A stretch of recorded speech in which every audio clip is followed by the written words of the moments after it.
Welcome back to First Take. This is our second First Take. What was our first take? It was the Superman movie that came out this past summer, just a few months ago. Which was also a sequel.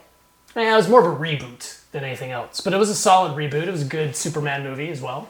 Well, this is a sequel. We're going to get into sequels as part of this topic. Spinal Tap: The End Continues.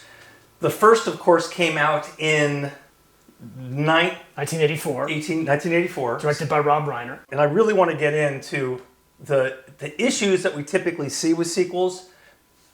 Who's this? I have no idea. I'm Dan. We saw the movie together. We did? I sat right next to you.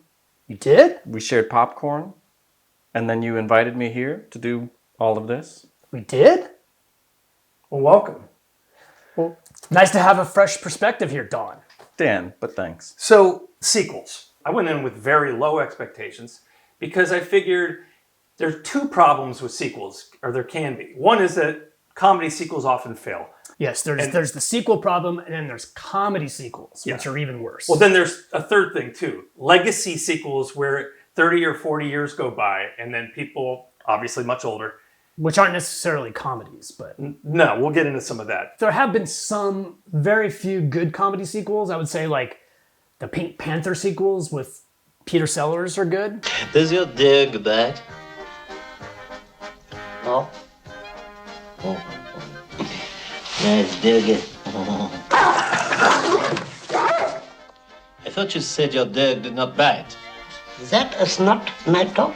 What's your take on comedy sequels, Don? Dan, but actually I think the problem with most comedy sequels is like everybody goes in expecting the same exact sort of jokes as the previous one, and then that sort of locks them into a box. And that's what they provide, more slop. More of the same. That's exactly right. Just for the fans. Yeah.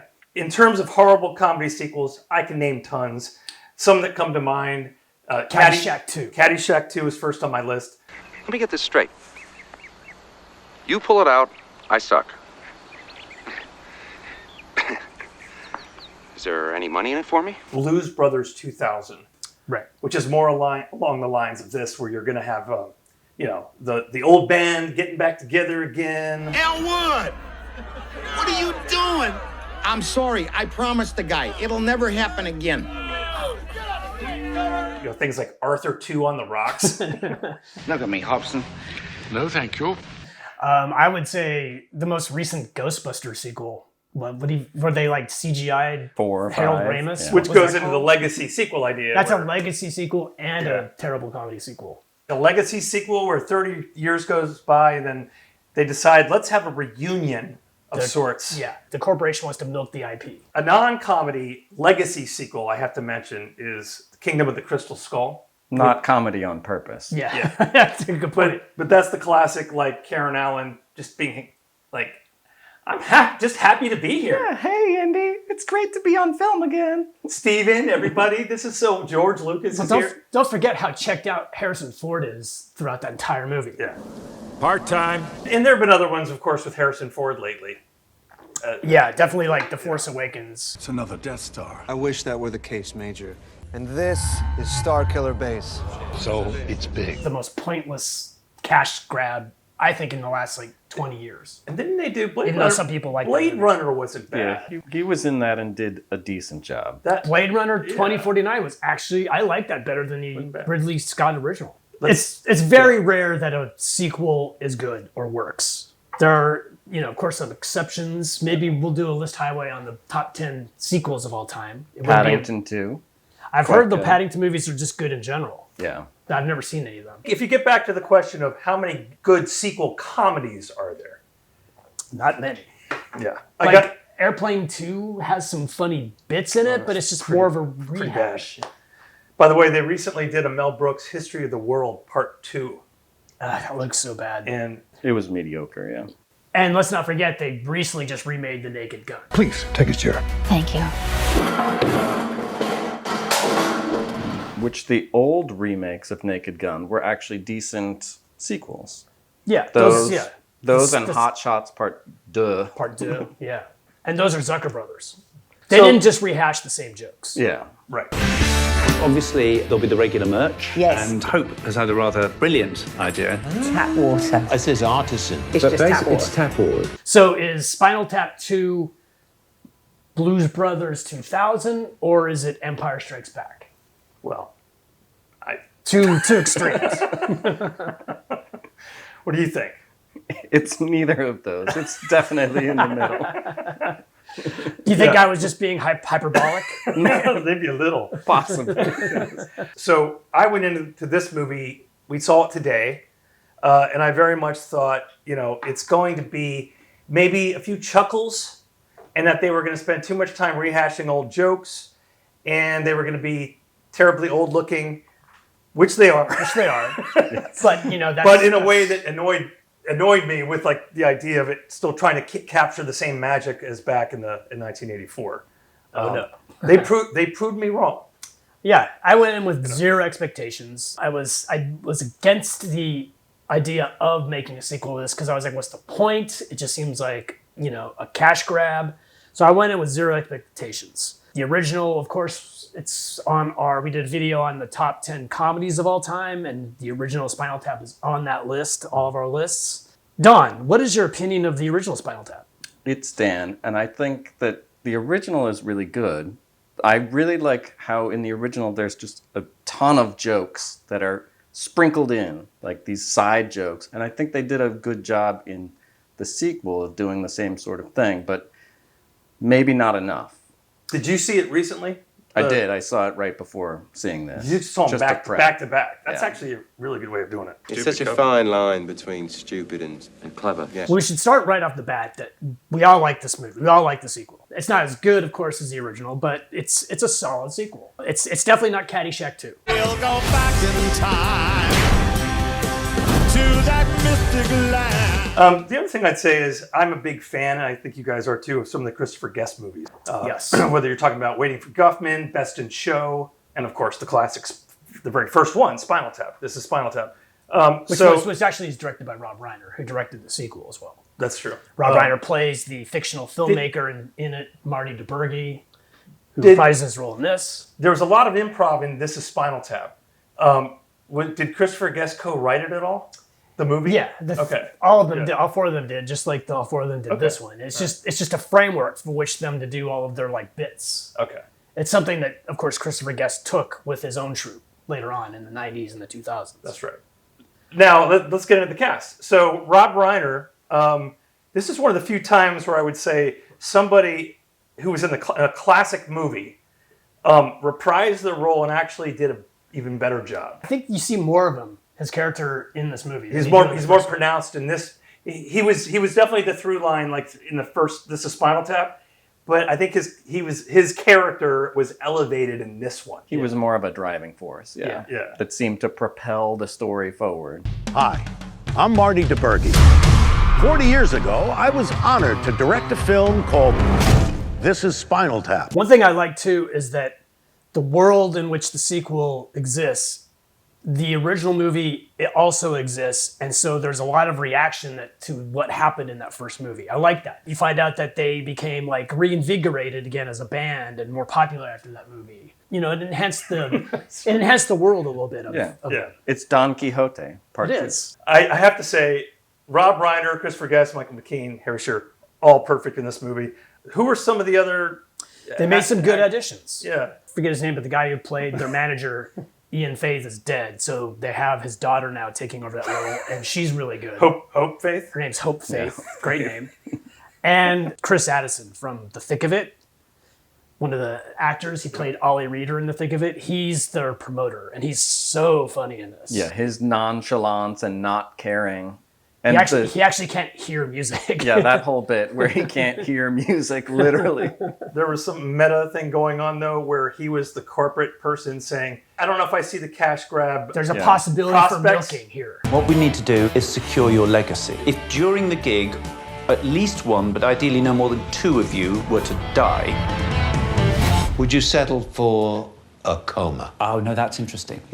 That's a great bit of thinking outside, the literal box, I suppose. Eventually he realizes there's not much more he can squeeze out of this cow at a certain point, so he just sort of bails. Leaves at the denouement. And But he has a good exit. It's really funny. where have I seen him? I just told you. You know, when your mum walked out, you think maybe that wasn't just about your dad? The TV show Veep is the American version of The Thick of It. He was one of the writers and directors on Veep. Oh, we had a cameo from the guy in Best in Show. John Michael Higgins. Michael Higgins. Dressed like Jack LaLanne. Also, his name is he's got a great name like Bill Kitness. Like Fitness. That was his thing, yeah. It was great to see him. I hadn't seen him in a long time. Yeah. Kind of a reunion there with with Michael McKean and him as they were a duo in Best in Show. Yeah. Wow. Rhapsody has two mommies. And there's cameos from the original. Fran Drescher shows up for a scene as their original publicist, Bobby Fleckman. And Paul Schaefer shows up. You find out what happened to him. It's a funny cameo. June Chadwick, who played David St. Hubbin's girlfriend. That's right. She has a really quick cameo. She's well, no, let's not spoil it. It's a really funny We'll bit. bleep that. Yeah, she's a bleep. We are going to talk about, quasi spoilers for this little comedy movie. If you don't want to be spoiled Isn't this talking about the whole movie an entire one big spoil that we're doing? I suppose, but so who cares if I say someone shows up as a okay. She's a It's a funny contrast. We should bleep that too. It's a funny contrast from her character in the original. And they even have very minor cameos too. So like at the very beginning, when they were interviewing some of the people that were waiting for them at the stadium, one of the people was somebody that they had interviewed in the stadium waiting in the first movie too. Yeah, so it's like these people that I don't even know their names. I've never seen them before or again. So Sir Paul McCartney, that was funny. That I thought he did a good job. We don't call him Sir in this country, by the way. I call him Sir Paul McCartney. We definitely don't call Elton John Sir. You don't. That's because you loathe Elton John. I detest Elton John. He shows up. That was the part of the movie I could have done without, to be quite honest. That didn't bother me. But I really like Paul McCartney's bit in it. He was very funny. Pink torpedo. That's literature. Yeah. Really? What do you guys rate the cameos? I liked Paul. I felt like there were too many cameos. Okay. Besides Paul and Elton John? Well, there was just too much time spent on the cameos. I wanted to spend more time with the actual They could have cut Paul out a little bit. Yeah. I agree. Yeah. Although, that was the funnier one. No, definitely, yeah. Yeah. Well, let's get into the plot. It starts out right away. You're seeing that there's going to be, or you're actually seeing the concert. Yeah. A reunion concert bookends the film. I really like that the majority of the movie takes place in New Orleans, which I didn't know they filmed the whole thing there. And that really adds this interesting character, I think, to the movie. Yeah, the whole city as a character. And another way, that also completely differentiates it from the original film too. Yeah. Just adds a flavor to it that I wasn't expecting. This is the site of Spinal Tap's reunion concert. Why New Orleans? There was a cancellation. Who was supposed to be there? An evening with Stormy Daniels. Well, I guess before the flashback, you meet Rob Reiner's. He introduces the movie, and he's like, how did we get here? And so the whole movie is him reuniting the band, and then getting all the new characters introduced, and then them gathering in New Orleans and rehearsing for this big reunion show. So somewhat simple, but where I think some of the great comedy comes into play is as you visit each of the members of Spinal Tap, what are they doing? Yeah. So we find out where they've been for the last 15 years, and it's very funny. What do you think, Don, was the highlight of that, sort of seeing what they're doing now? It's Dan, but I really liked... All of the skits are great, but the one that I think I liked the most was the cheese store. Yeah. Nigel Tufnell now owns a cheese shop in Chiswick or something. Because it just doesn't make any sense at all. When he talked about trading, people come in there, they do trades. What do you mean? They trade a cheese for a guitar. Or sometimes the other way around. The other way around. That was so funny. I play music at a pub. He had it was touching almost, his close relationship with his wife. He has a new younger wife who's Irish. Every now and then he'll FaceTime her back home, and one of the running jokes of the movie is another person in their town has died from their cheese. It's a really funny recurring gag. They don't, not necessarily because of the cheese. Another person has died. Yeah, another person has died, and the wife thinks, what if it's because of the cholesterol. Of the cheese, yeah. And he's got that great line. People must eat cheese and not die, right? It's a great line, yeah. What's David St. Hubbins been doing? Well, that's also classic. He lives in Morro Bay, which I was also not expecting. Morro Bay, California, which was a great visual. If you've ever seen Morro Bay, it's like visually one of the most stunning. It's on the Pacific Coast Highway, and so they filmed a little bit there. He is writing music that you hear when you're on hold. And he's very proud of it. Calling a company, whatever. And so as you're hearing please stay on the line and blah, blah, blah, you hear the music that's in the background, and he's proud of that. And he's pointing out certain chord progressions. Wait for it. There. That's my favorite bit. That's actually really also almost equally as good. But my favorite is Derek Small's time for the last 15 years. And he's like in Tooting Bec in South London, and he's opened up a history of glue museum because he's the glue. Very funny. Yeah, from the first one, I'm the glue. Yeah, I could see in the initial writing, they were just coming up with probably 20 things that they could all be doing, and they came up with the top 3. Yeah, because those are all good, really great. Each one is like a different skit that lets somebody do a little bit of improv and do a little bit of funny bits. I got to give this movie a lot of credit here. They would do little bits where they would reference something from the first movie. If you just saw the first movie recently, you probably noticed every one of those. They didn't just do a new regurgitated. They didn't sort of like, they didn't rehash the same jokes. Let's not find the stage again. They didn't do that. I was expecting them to say at some point, I've got a new amp, it goes to 12. Yeah, and it's like, that was my biggest worry. That would have been nope. Yeah. They don't even go there. So one of the biggest compliments I can give this movie is that it referenced funny bits from the first movie, but in a good way, and they did not try to recreate a joke. That's part of like the world building I was talking about earlier, where like they reacted to seeing that in the movie themselves. So they're commenting on seeing that in the movie. It's a meta sort of thing at that point. Another one, to your point, is that there's the 11 joke, and instead of doing the obvious, which we all would have been really annoyed at, that's what Mike Myers would have. They came up with not one, but like 2 different scenarios where he's just one-on-one, Nigel with Rob Reiner, his character, showing him something about his like pedal setup, about his guitar, which is really funny. And they took it to another. Yeah, it's its own thing, and it's really fun. Both are really funny. All of that was great. And other than that, I mean, the plot was just really. There was some friction there with the band. It's just them prepping for this reunion show in New Orleans. And that's where you really... what's the song that Paul McCartney showed up and did with them? Cups and Cakes. And I like... Another funny recurring bit is that they're renting a B&B in New Orleans that is supposedly haunted. So there's like this haunted tour that keeps going through there, led by Don Lake, another that was really fun. Christopher Guest regular. And they're trying to practice or write. And like this tour group of haunted house aficionados comes through. I have a feeling there's 1 or 2 that are on the editing room floor. Probably, yeah. I did feel like they needed more plot. I wanted more of like a big conflict to sweep up, and I think that would have held the movie together better. Yeah. Because right now it seems like it's a bunch of vignettes. Yeah. That's what it is. It's vignettes. Yeah. I agree. They don't have that sweeping action that's a huge conflict that boils up. Well, it's the conflict between whatever happened between Nigel Tufnell and David St. Hibbins. Yeah. That's the through line. Yeah. But you're right. It was not built up enough for you to like get that invested in it. Yeah. Well, Mackenzie, I fully agree with you on that point. So who's Mackenzie? Oh, you mean Dawn? It's Dan. Another good addition, the woman who played the new drummer. They hired a new drummer. She's like a woman. Yeah. She's really good. Yeah. Great drummer. Her name's Valerie Franco. She's a professional drummer, and she's great. She has really good rapport and chemistry with the 3 of them.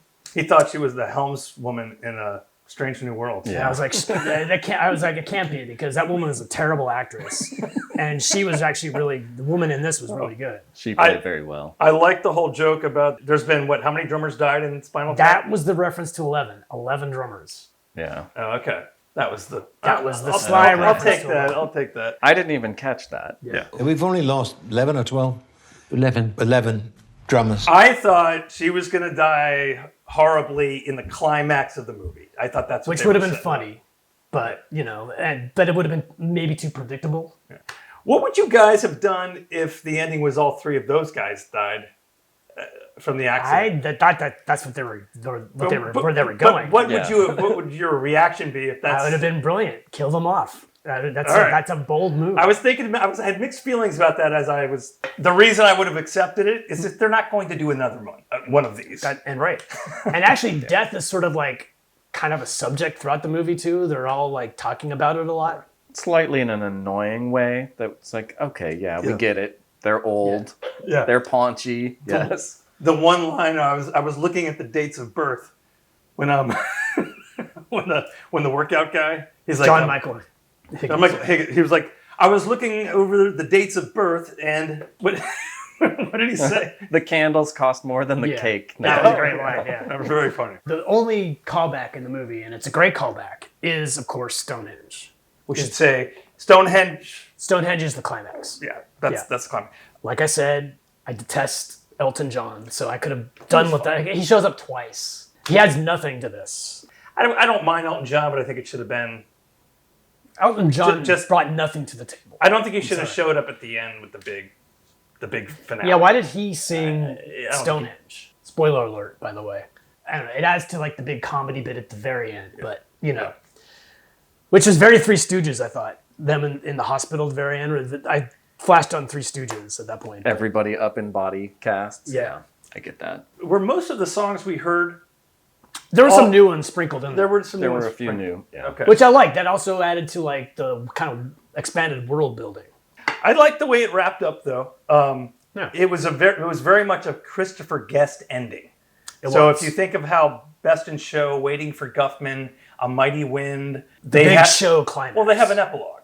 Yeah. And the epilogue. I'm not talking about the main climax, but the ending where you just kind of see, well, what's up with everybody real quick at the end, and they did it while they were running the credits.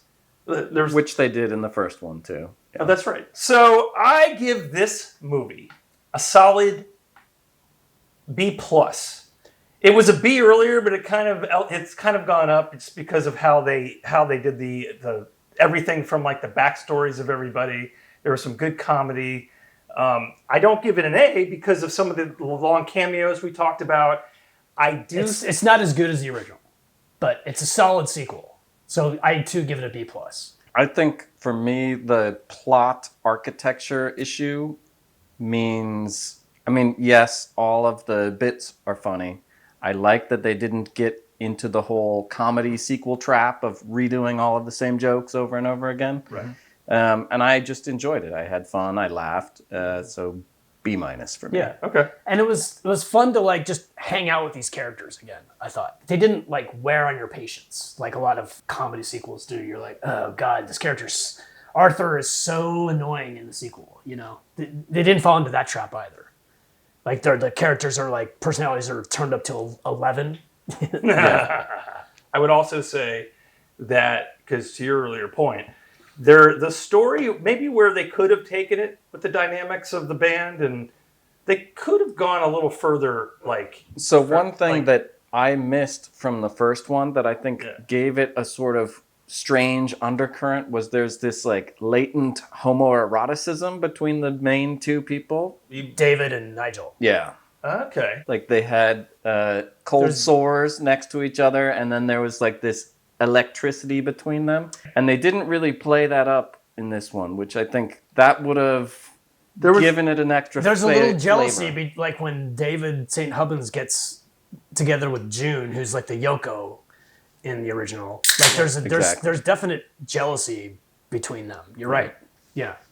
There is that one flashback though. Yeah.